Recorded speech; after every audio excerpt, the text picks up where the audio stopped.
All right. Hi, everyone. I'm so excited to start these Ask Me Anything sessions. Hopefully, wherever you log it in from, you're able to see this on a social media outlet near you. I'm live, obviously, on LinkedIn, Facebook, and YouTube. So, really excited to kick this off. Just to give you housekeeping details on this, I will be live in your box just like this via all these social media channels every Friday, 12 p.m. Eastern, same time, same place. And of course, these Ask Me Anything sessions could be about anything. We get tons of questions from the community about updates on the global startup ecosystems, personal questions about my life, what I do, any tips and strategies on personal branding, you name it, just ask it. I will do my best to cover as many as the previously asked questions that were submitted on the GSC community feed. But also, I'll take on some live questions as well from anyone in the community for 30 minutes, hour. It all depends on you. I'll definitely look forward to answering those questions for you. So with that said, I think the main thing I'll do is just first, let me just kindly reintroduce myself. My name is Christine Ntim, where my background, I think, has had a really unique roller coaster journey in the tech ecosystem space, financial space, academic community. But in all, as a founder and CEO of the global startup ecosystem, my background has been pretty much I've been a serial entrepreneur. I've started many companies in the social impact space for communities that I care about. I'm an alma mater to very unique institutions like Dartmouth, Holt, Singularity University, and the like. And of course, I am a global speaker. I speak at a lot of different tech conferences on an annual basis. And I'm blessed to also have been featured in many different media outlets for the work that I do, including being Forbes 30 under 30, Ad Age 40 under 40, and other lists like top 50 founders to watch via SS Magazine. You name it, there's been a media outlet mainstream that I've been featured on. So I'm really, really grateful for the opportunities that I've been featured in over the past couple of years. And of course, I'm a mother, wife, and a tech ecosystem builder. So really, really active in the tech space. And our company, the Global Startup Ecosystem, is pretty much building the tech workforce of the future. I'm really proud of what we do. I definitely encourage you to join the community. When you can, you could just go to globalstartupecosystem.com/community and join us. This is where you can find your tribe. If you're an entrepreneur, a freelancer, a gig worker, a side hustler, a misfit in general, an entrepreneur, if you have that entrepreneurial thread and this is the career that you want to live, this is the tribe for you. Join the GSC community to get access to dozens of accelerator programs to help you with your career, tech summit programs to network with a global community of influencers, and of course, workshops and boot camps and job opportunities that could really impact the future of your life. So really proud of that community. We are live right now in Google and Apple stores. We're going to do an official launch in a couple of weeks so you can have early access to our community app and really just start to engage with the community, share your own thought leadership. Of course, get access to a library of 100 plus hours of free content from our speaker network. So it's a very, very active community of very influential information, resources, thousands of free resources to really help you accelerate your career in the digital age. So I'll speak a little bit more about GSC if there are any other questions regarding what we do as an entity. But again, we're building a tech workforce for the future. So feel free to look us up and join our community. So with that said, I am going to pause now and I'm going to start answering questions. I'm so pumped. So we had obviously definitely follow our newsletter. We have a newsletter that goes out every week. And a couple of you asked some really cool questions, and here they are when I start answering them. And some of them are a bit random, but some of them are between, again, questions around what we do as an organization, personal questions. So I'll go through them. If you have any live questions that you want to ask me, feel free to ask on the comments thread. I am monitoring live questions as well. I think Fred just asked a quick question about at what cost can someone join the community. It's free. So definitely sign up. Obviously, there's premium and enterprise level memberships, but it's free to join. Just go on site and join. You'll love it. Thank you for the quick question on that. So again, reminder, ask me any question that you want live, ask me anything session. So one of the questions that came up that I see here is, will you keep programs virtual in 2021? What is the GSC strategy for programs next year? I miss being at a Tech Summit program. And this one's from one of our GSC community members. Clearly, this person has been at a Tech Summit program before. And this is it's very hard to answer this question without talking about the changes in the event ecosystem industry. I think the pandemic has really shown the world that events are a big part of what moves a global economy, including industries of all different sizes. I think we used to underestimate the power of events in general. Events bring people together. You're able to find influencers, find job opportunities, find that client that you've been looking for. So events are a very powerful driver in really scaling and building global economies. And so last year in the pandemic, I recall 2019, we had 23 tech summits across different countries across the African continent, the Caribbean, the US. And 2020 was supposed to be a very crucial year for us to launch 54 tech summit programs around the world. And of course, the pandemic hit. And we automatically just went back to our original core roots. We are a digital accelerator platform, so it was not hard to pivot to virtual. We did all the programs virtually in 2020. So now with 2021, the immediate answer to your question is that we're doing a combination of both. So you're going to see a lot of event organizers or a lot of platforms that host events to galvanize the community are going to run hybrid models, both doing virtual and live in-person programs, depending on the risk of the country community. I mean, GSC, we operate in so many different countries. So the COVID-19 pandemic and the regulations and the impact is very different in the US versus in Europe versus Africa. So you got to be very considerate of the local and the global standard of, bringing people together in one place. So we do have our events calendar live on the Global Startup Ecosystem page. So if you go to globalstartupecosystem.com/events, you'll see our entire calendar, and you'll see it's going to be a mixture of live events and virtual events. As far as 2022, I don't have a crystal ball, but I'd imagine we'll still be a little bit hybrid in the first 2 quarters of the year, and then we can revert back to live global tech summit programs where we have mega amount of people show up, like Ghana Tech Summit, where we have 3,000 people in one place, to as small as 100 people at a workshop. So we'll definitely be sharing communications regarding that. So thank you for that question. Another question that someone asked me was, what is my opinion on this, the transition of people going back to work? And I think this is really cool because I think obviously many people know that our platform is all about, empowering people and building the tech workforce of the future. And we've done many future of work workshops, boot camps, accelerators, and tech summit programs. So people are curious to know, like, what are we strategizing internally? And there's 2 ways to answer this question. One, it's important to note that you can't drastically get everyone to go back to the office overnight. So I've seen companies do this where, they say on this deadline, everyone goes to work Monday to Friday. I think that's really, really too quick of a step. I think people need to kind of adjust a little bit. So one thing that we're doing at our company is we're doing a hybrid where 3 days a week people are going back to work in the office, and 2 days a week people are still virtual until we get to the point where we could go full time. We are also still considering whether, even keeping a hybrid model even works for our organization.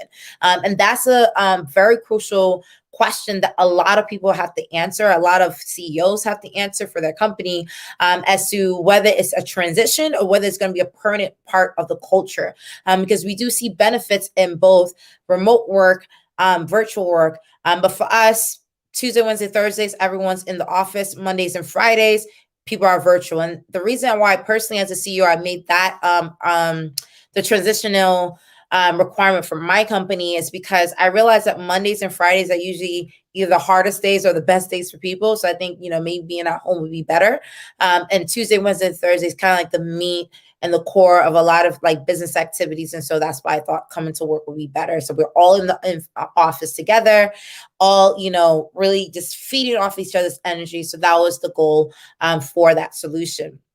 And so with that said, that is part of the thing. One thing I will say though, I think the real estate economy is definitely, especially commercial real estate, has a lot to answer for over the next couple years. You're seeing platforms like WeWork trying to reposition themselves because their entire infrastructure is around people co-working in the physical spaces. And we're seeing that a lot of companies are seeing the benefits of remote work. Not sure where the direction is going to go. If you have more questions about my entire thought leadership about about this, I could definitely dwell on this a little bit more. But I would imagine that, again, a lot of people are going to do hybrid models. Similar to the first question about events, you can't do drastic transitions. People need to adjust. Don't forget, in addition to this being a global pandemic that we all had a drastic change in our personal lives, people also been through a lot of psychological trauma, a lot of psychological changes. So people need time to mentally adjust to anything new right now. So be very conscious, not only as for those of you who have businesses, how to transition your teams, but those of you who are also a part of, organizations, to be very vocal about your thought leadership, because you'd be very surprised how many CEOs and C-level suite individuals are looking for feedback from their workers about what would be the best course of strategy for the company. So be open-minded and be open to giving feedback. Next question I see here. This is sweet. Someone said, it's like, you just had a newborn. How did you get back to work? And what advice would you give to other women? So yes, I am a mom again. I think I shared this in my introduction. I'm a mother of 3 kids. So I have 2 beautiful daughters, and I just recently had a son. I was on maternity leave for 3 months. And I'm still actually in the hybrid phase of maternity leave. I think I'll fully go off maternity leave probably by June. That'll probably be the time where I'm saying, okay, I'll be back to work fully. But one thing I would say about, this whole culture of going back to work, one, I had the benefit of the pandemic and the fact that everyone was working remote. So a lot of the physical live pressures that I usually used to have when I had my first 2 daughters weren't there. So that helped tremendously.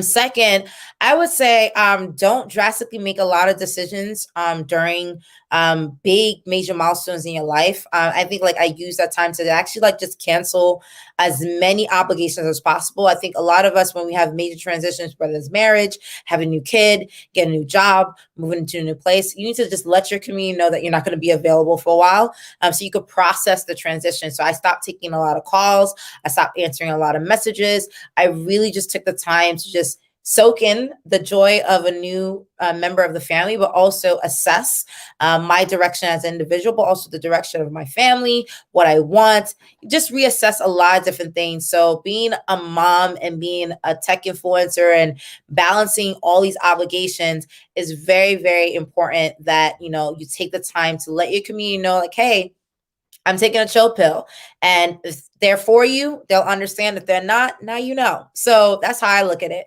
And so that's probably my most immediate response to that. Just, take the time to just check out and also enjoy that milestone. I think not enough of us enjoy milestones in our lives, right? I think when you look back on it, you think there's so much on your plate, you're going to be busy, you're going to miss out. Whatever is happening will be there for you when you come back, right? So take the time to enjoy the milestone as well, because these milestones happen once in a lifetime. There's only one time that you probably become a mother for the first time, or a mother for a second time, or be able to start a business for the first time, or go to this new job for the first time. So enjoy those milestones. I think it's really good for your psyche and also really good for your memory. So that's what I did. I got another question here around personal branding. I knew it was going to come. I get a lot of questions regarding personal branding. This is loaded though. This question is how did you build your personal brand? What tools and resources can you give people to really build their personal brand strategy? So where do I even begin? Because I actually have a full course on this, a full accelerator program to teach people about personal branding. But I will start with 3 important takeaways when it comes to the personal branding mantra and conversation, because I think not enough of us are having the conversation, and the ones who are completely disjointed as to what we mean by building a personal brand.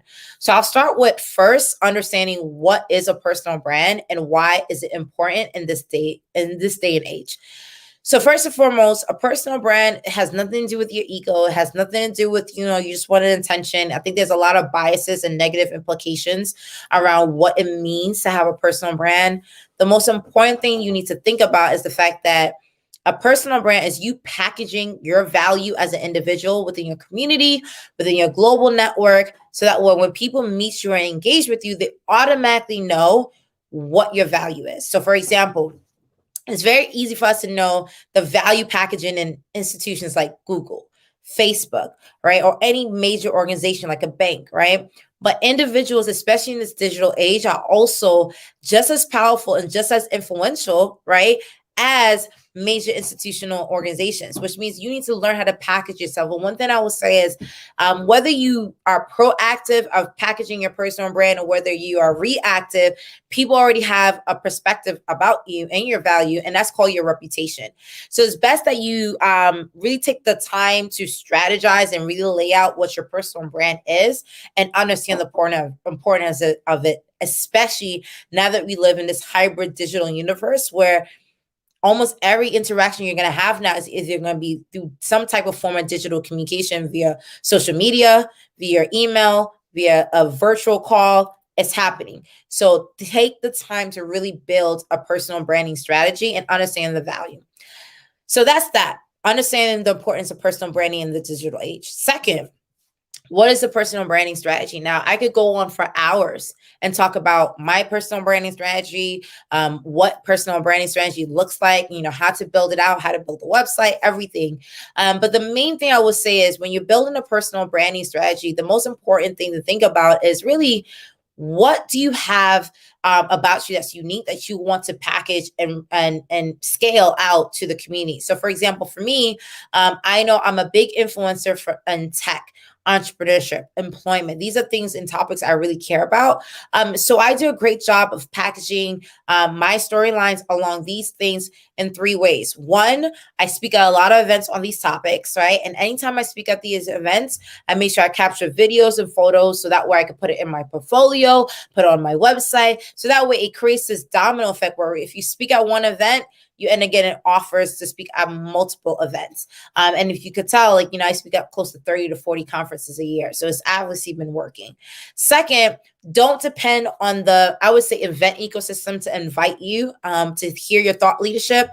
Give your thought leadership away in your own way. So in the past couple of years, I've been a speaker and thought leader for years. And I would say that I've given my thought leadership through webinars, through tech summit programs I've hosted.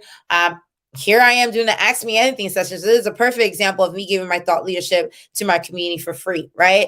So figuring out what is your most comfortable way of giving out your own thought leadership. I started with putting an Eventbrite link on social media saying that, in 1 hour, I will teach you how to build and scale a business in 6 months. I did it for free. And then I started charging really small amounts, $20 for people to have access to the, virtual webinar workshop event. And it started to scale, right? Really, really quickly. And that's how I got started. And I did it right on Zoom, video link, went live, shared my thought leadership. And that's how I started building my content. Then I started selling courses. And now it's on autopilot for me, right? So it's one of those things where engage the ecosystem to get these invitations, but also don't depend on it. I've seen, by the way, a lot of people get bitter when it comes to oh, why is this person invited to speak at this event and I'm not invited to speak at this event? I've seen different levels of bitterness. So really think about your value, what you want to package, and get those invitations, but also offer it in a systematic way, in your own way, to the community.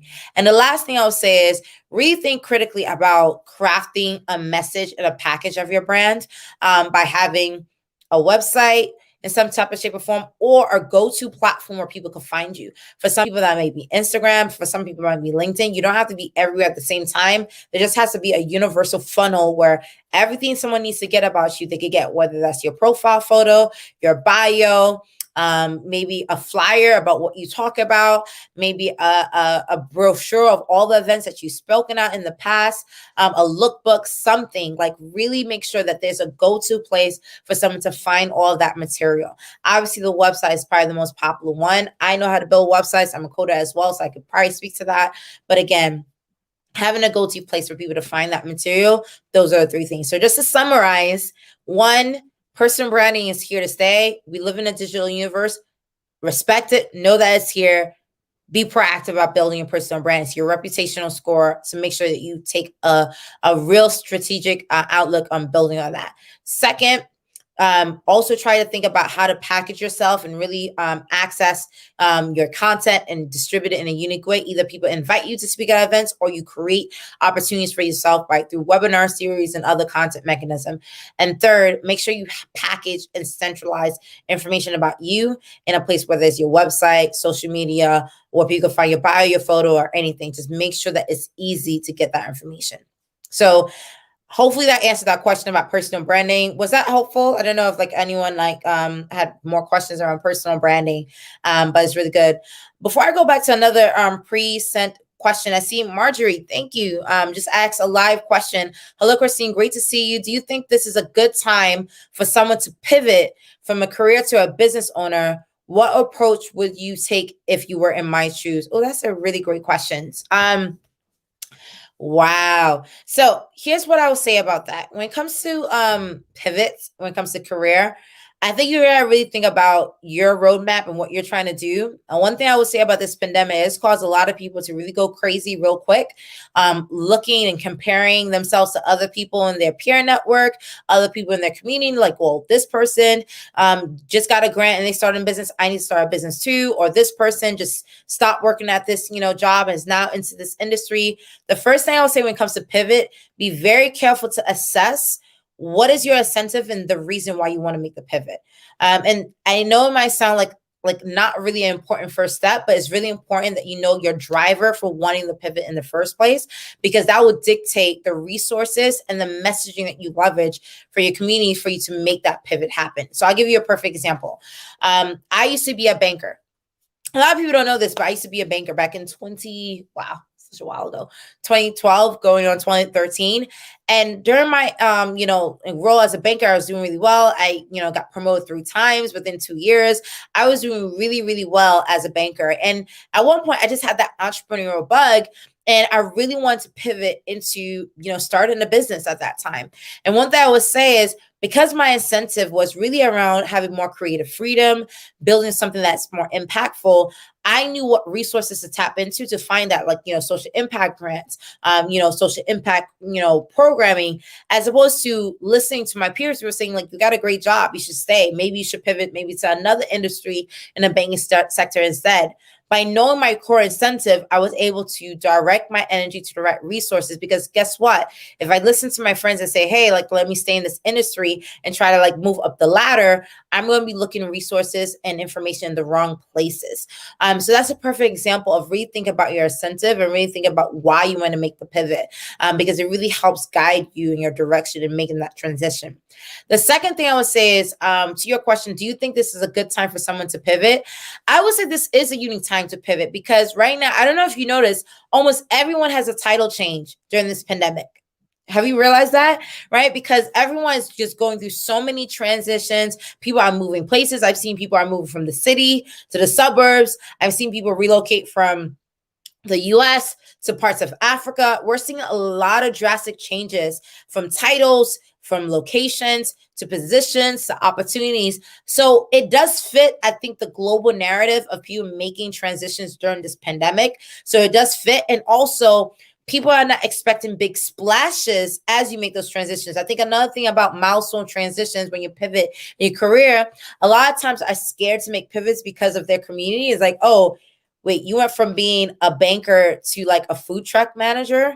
That kind of sounds like you're going down in your career, not up, not realizing that this is a passion thing for you, that who knows, you might be the number 1 food trucker in the world and change the world, right? And I'm not saying you need to be a major success in order for the pivot to be meaningful, but I'm saying that right now, because of the pandemic, any transition that you're making, I think the weight of it is a little bit lower, just because people understand that, you can't make a big splash.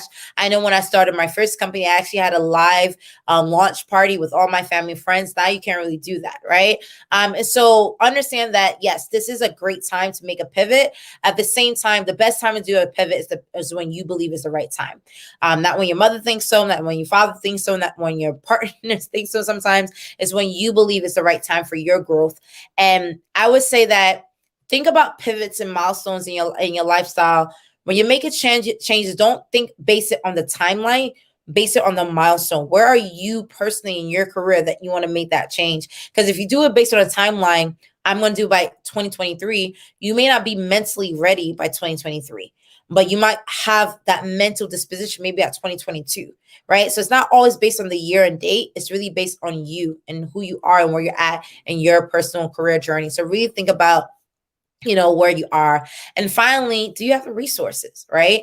Do you either have the resources or the passion of them to really make that transition? And a lot of times you might want to make a pivot, but you don't have the financial means to do it. So really do the research, talk to as many people as possible, ask the right questions, and it will help. So hopefully that answered your question, Marjorie. Again, if anyone has any other questions, this, again, a question coming from Marjorie about pivoting, really great question. I will love to answer any question that people have live. I will answer them. So let me go back to now the previous questions that people asked for the session. So another one that someone asked was, how do you achieve work-life balance? How do you do it? Do you have any tools that you recommend?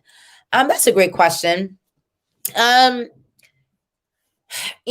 extremely productive, and I think a lot of people know that I am a big on productivity hacks. I'm actually going to be sharing a couple of previous video sessions from private speaking engagements I have where I shared a lot of my strategies when it comes to productivity. But there are two things that I know that I do to really achieve work-life balance. Is one, be very clear of just telling people straight up, I'm a mother, I'm a wife, and I'm a tech ecosystem builder. And there's certain things that I have my boundary line on. So for example, I have a boundary line on the weekends. I do not like people engaging me on speaking or doing projects or work-related projects on the weekends. So don't catch me on Saturday and Sunday. For some people, it's perfectly fine. But for me, it's very, very clear that when it comes to my work-life balance, I keep those sacred, right? So one, I'm very, very adamant about what matters to me and my boundaries and make that very clear to the ecosystem. So I've seen situations where people have emailed me on the weekend expecting an answer. It's not happening, right? The only person that should be nagging me on the weekend is my family. And so these are things that for me, when it comes to work-life balance, people talk a lot about. And let me take a step back. I think too many of us focus on multitasking and being productivity machines and not thinking about productivity and work-life balance is all about finding the right crosswords of building something that you want to do, right? Productivity, right? And happiness. And the balance is where you know where they intersect and where you're at your happy medium. And so your happy medium is not trying to add more to your work lot and try to get 20 hours done in 10 hours. Your happy medium is figuring out, okay, what do I want? At the same time, how do I get things done that makes me effective and productive in the society? And so when it comes to what do you want, if you know you want to spend more time with your family, you need to make those boundaries, right? If you know that you want to accomplish starting a business and you know that, you have to be very productive, make sure when you have that 9 to 5 schedule during the week that you make them as productive as possible, right? So that's the first thing when it comes to work-life boundaries, making sure that you have boundaries in terms of balance. The second thing is, I don't think it's really about the tool. I think it's really about the habits. I think this is something that a lot of people don't want to admit and want to accept. Thank you so much, Marjorie. I love the comment. Appreciate that. That they don't want to admit, right?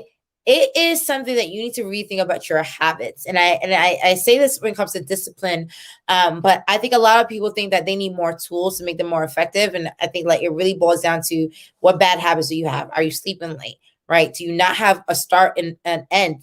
You need to have a start and you need to have the end. I've seen people just work multiple hours, and I've seen people work 14 hours and not get anything done. And I see someone work 6 hours and get tons of stuff done, right? There's a beginning, there's an end, right? So you really need to think, again, not just about the tools, but think about the habits.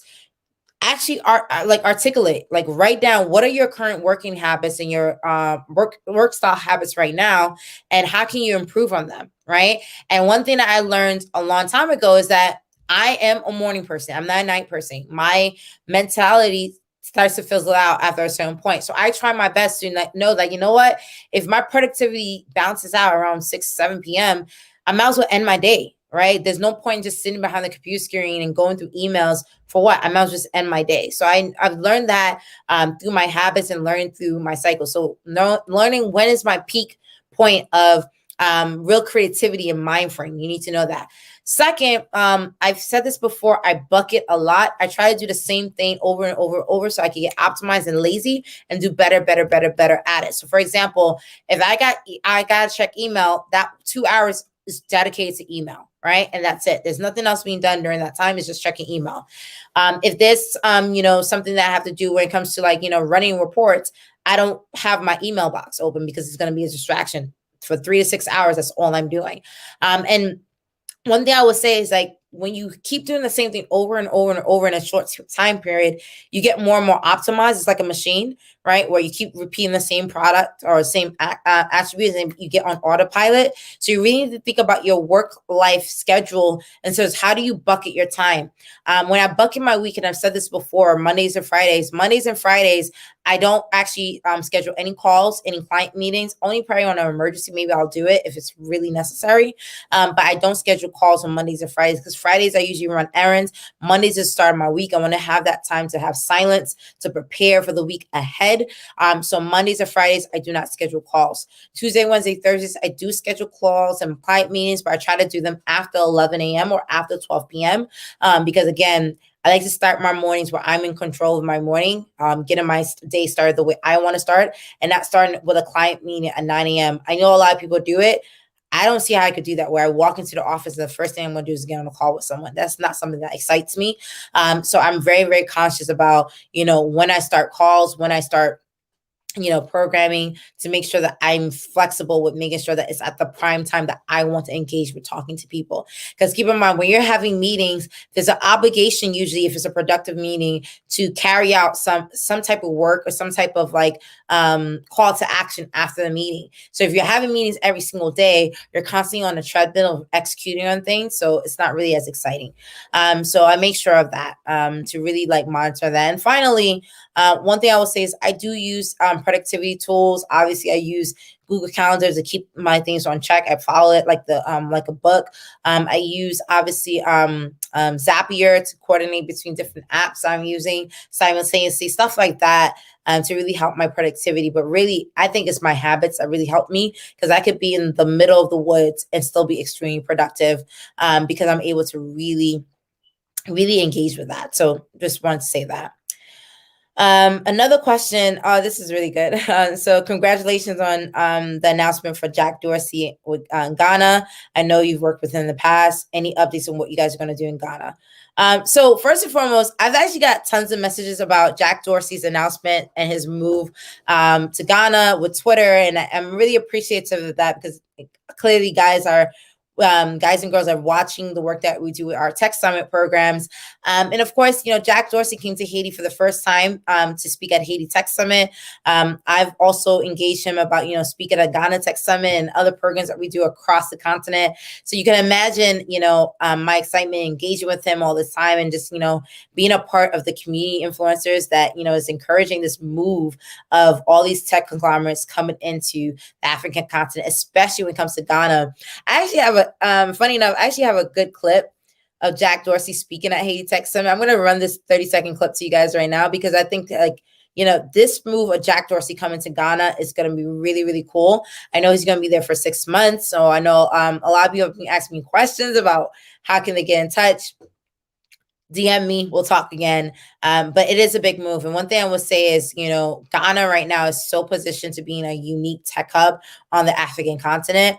And I would extrapolate that to emerging markets. Right now, everyone's heading to Africa, right? There's so much opportunity on the African continent, so much opportunity. I mean, one of the youngest populations that's booming right now. There's a big emphasis for entrepreneurs and influencers to build locally and really build for local problems. So I'm going to share this clip, with Jack Dorsey coming to Haiti during the Haiti Tech Summit clip, and we'll get right back on this. A lot of entrepreneurs I meet outside the United States have this notion that in order to succeed, they have to move to the United States, they have to move to Silicon Valley. Even in the United States, people in New York think they have to move to Silicon Valley and San Francisco to build a successful company, and it's just not true. If you become dependent upon that idea of the only way I'm going to be successful is to actually move my location, it really takes away the potential of serving the market in a unique and differentiated way.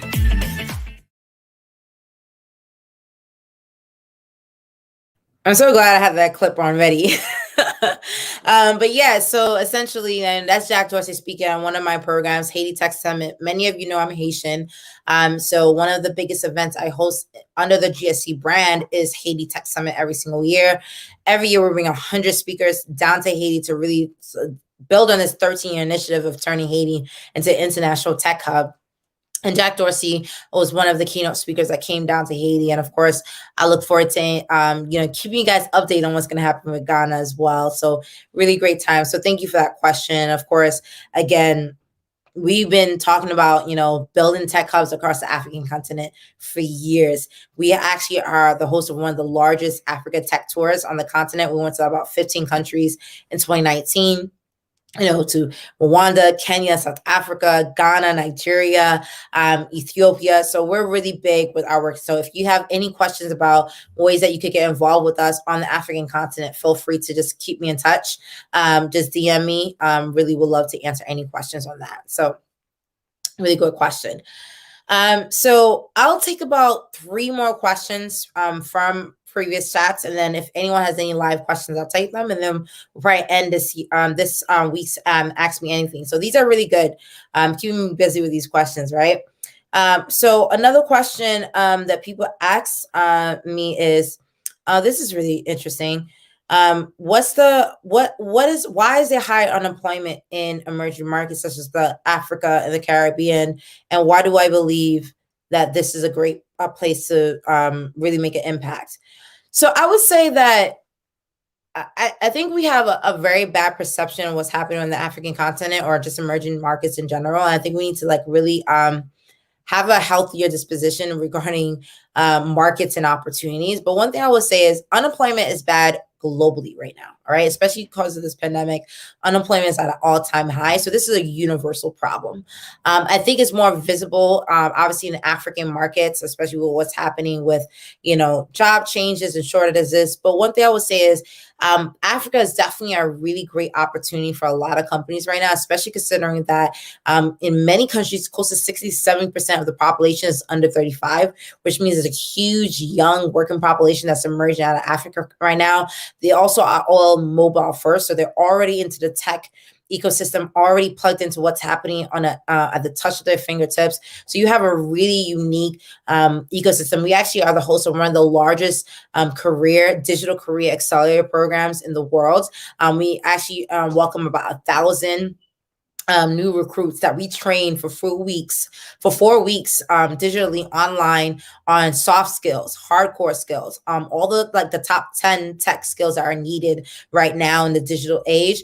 And then we place them in remote internships with top corporate companies like Microsoft, Google, Facebook, but also SMEs and startup companies, and they get immediate job opportunities immediately after the program. We started this in Haiti with Haiti's first national career accelerator programs, and we scaled it to Nigeria, scaled it to Ghana. Ghana is probably one of our biggest programs, vertical country programs. So we have a regional program, we have country-specific programs where we work with governments, and then we have corporate programs where corporations say there's a pipeline shortage and we need that. So we're working, for example, with Microsoft on the first Afro Career Accelerator program, where we're helping Black professionals in the U.S. get access to job opportunities. So it's really, really important that you guys really think about we live in a global universe now, so you could tap into resources in a very unique ways. And companies like the Global Startup Ecosystem, GSC, is a platform to help you. I mean, again, we're building the tech workforce of the future. And so we are home to the world's largest talent career accelerator program on this planet. We run the largest amount of programs digitally for corporations, governments, and SME companies every single year.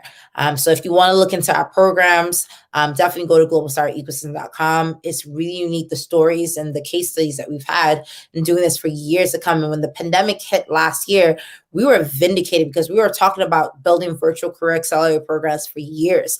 And at the time, people thought, well, we don't need to have a mechanism for virtual when everyone wants to meet in person. I agree. There's nothing that beats live in-person interaction. But the reality is that there is a digital universe out there, and we should be able to tap into the digital universe in a way that really optimizes the next generation of people. Because if you think about it, we have over 8 billion people on the planet. there's still about 3 billion people who's not connected online. When those people come online, that's more people that's going to enter the workforce. So we got to get really creative of really building job opportunities and really upskilling and reskilling people effectively, quickly over the next couple of years. This is going to be a global problem. Like if you're seeing all the riots that are happening around the world, whether it's Hong Kong, parts of Africa, parts of the US, like this is real, right? We are living in some real serious time. And I think people are underestimate the magnitude of what it means where we have global unemployment crisis. And for my generation, personally, I'm kind of pissed off because our generation, i.e. the millennials, generation X and Y, we're dealing with 2 global recessions back to back. So I think 2019 was the year where we were just recovering from the 2008 recession, and then 2020 happened. That is huge that in one generation, we're dealing with 2 global recessions simultaneously. So it's something that you need to really think about the world and global economics and what's changing. And again, I would love to talk more. You see me go on my rant because I'm very, very passionate about this, really building a platform. And we're already doing it. Where our platform, like I said, has scaled. Our subscriber rates just went through the roof last year during the pandemic to really support these institutions with really hiring remote talent from around the world. So if you're curious, go to globalstartupecosystem.com to find out more information. So that's hopefully answer that question. Again, I'll take 2 more questions. And one question that someone just asked that I received on the forum is, is how do I manage my team? Do I use any specific tools? What's my process? So one thing I would say, we've been managing our teams remotely during this pandemic. Of course, we do have an office.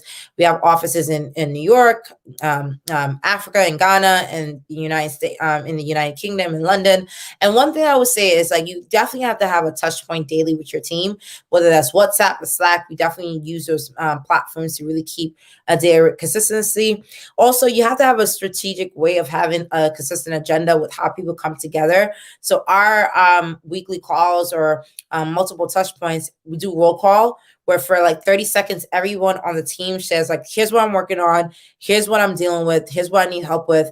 Boom, that's what happened. And so that way we could find out all the gaps or any issues or any updates that needs to be addressed during that team call and be able to get on it and then go into agenda items such as announcements, updates, opportunities, and work plans that we need to get to. But the point is making it easier for the agenda to be very slick and easy for people to just tap into. So I'm really proud of our structure with that. And obviously we're constantly improving, but it's really important that you also have a central resource where people can see what the daily routines are for the organization and the priorities of the organization on a quarterly basis, on a monthly basis, and sometimes even on a weekly basis. I don't think enough organizations do that, where what is the priority for the month? What is the priority for the quarter? Make sure it's very clear to people on that note. Final question I'll take here. Again, I'll take any live questions that people have. There's a final question here that I see. And this question is around mind frame, right? Have you noticed any bias or issues? Which ones have you noticed? And how do you deal with bias in the workplace? So I think it's more a direct question as a female founder, as a Black founder, do I deal with bias? And I think there's an implication here that I don't showcase I deal with bias because I'm probably not the one like on a mountaintop talking about, gender equality every single day, but I'm a huge proponent of gender equality. Huge proponent of, just racial equality. One, I host one of the biggest, communities for women pioneers called Her Future. So Her Future, we have Her Future Summit and Her Future Accelerator, where we support women. And I actually personally invest my time into teaching during those sessions because I'm really passionate about making sure the women next to me got it going on, because I think we're badass and we definitely need to really support our women, especially the next generation of women and beyond. And second, when it comes to Black people of color, again, I'm also one, running within my institution one of the biggest Afro career accelerator programs for Black professionals. So clearly, like in terms of the work that I do, I make sure that, I do the work with impact, but I make sure I target the communities I care about. And that's period, punto, done. I put in the work for my community and I'm proud of what I do. Second, as an individual, as for me personally, I make sure I represent, the best that I can about, what a woman of color looks like. I mean, we just kick ass. So people know when I show up, I represent my, my Caribbean background, my African background, my Black New Yorker style background. I represent it all with a plum and nice edge to it. And so I know people see that and say like, wow, like, that says a lot. So it's something that's very important. I think one thing I would say about bias exists. I don't know if because I grew up in Haiti, maybe I feel like because I've seen Black leaders all around me, so maybe I have a different take about what is possible. I mean, come on, I grew up from the first Black Republic. I know people have their, idiotic perception of what Haiti looks like, but listen, we're the first Black Republic. We're a powerful nation. So I'm around Black leadership and Black legacy and Black history. And so for me personally, I look at it as like, look, bias exists. I handle what I need to handle and fight, choose my battles wisely. But the point is, I let bias, start my growth in any way. And sometimes it's not fair. And I've learned to acknowledge what's fair and what's not fair. But the point is like I keep it going and keep, showcasing Black excellence. And one day we'll have a universal world where things come together. But in the meantime, keep being excellent, keep being your best self. The world will align, the universe will align for you. You just got to keep pushing. So that's what I'll say to that. Now, with that, I'll end by just saying, I hope that you guys really enjoyed this. I had a fun time talking to you guys about, anything that you had questions about. This was like our first Ask Me Anything session for the month of May. So next Friday, same time, same place, I'll be able to answer more live questions on anything. I mean, I think, again, this was a random list of questions that I took on. We usually get dozens of questions. I picked the top 5 to 10 most frequently asked questions from the community, and I just engage on that. Obviously, I love to take live questions from the community at any time. But I just want to remind you guys, hey, like just join the community. GSC is really an amazing place. Our app is live right now as we speak. We're built for individuals like you to join. So definitely join the community.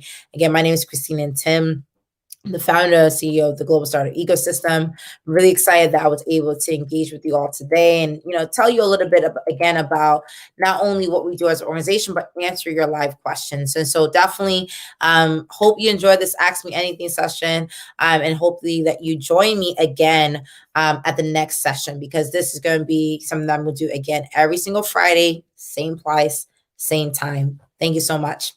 Talk soon. Bye, guys.